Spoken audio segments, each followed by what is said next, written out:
നമ്മൾ ക്ലീനപ്പ് ആണെങ്കിലും ഫേഷ്യലാണെങ്കിലും skin consult ചെയ്തിട്ട് മാത്രം ചെയ്യണം. അതാണ് ഏറ്റവും safe.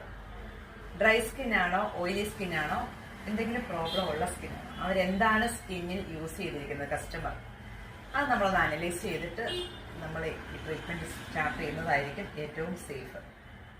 Soft brush, soft tissue, cotton അങ്ങനെയുള്ള സംഭവങ്ങളൊക്കെ ആയിരിക്കണം നമ്മൾ സ്കിന്നിൽ യൂസ് ചെയ്യേണ്ടത്.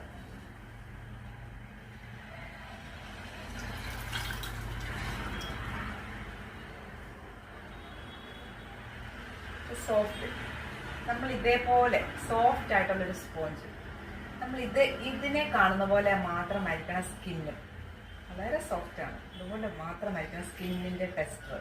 പക്ഷേ എല്ലാവരും ചെയ്യുന്നത് ഇങ്ങനെയുള്ള ഒരു പ്രതലത്തിലോട്ട് നമ്മൾ റഫായിട്ടുള്ള സ്ക്രബിങ് പാടില്ല. സ്കിൻ നമ്മൾ അതുകൊണ്ടാണ് കൺസൾട്ട്, അല്ലെങ്കിൽ സ്കിന്നിന് ക്രാച്ചസ് വീഴും. അതുകൊണ്ടാണ് നമ്മൾ കൺസൾട്ട് ചെയ്തിട്ട് മാത്രം നമ്മൾ ഫേഷ്യൽ സ്ക്രബ് ഒക്കെ ക്ലീനപ്പ് ഒക്കെ യൂസ് ചെയ്യുന്നത്. ഏത് ടൈപ്പ് സ്കിന്നാണോ നോക്കിയിട്ട് നമ്മൾ യൂസ് ചെയ്യുന്നത്. ഓക്കെ.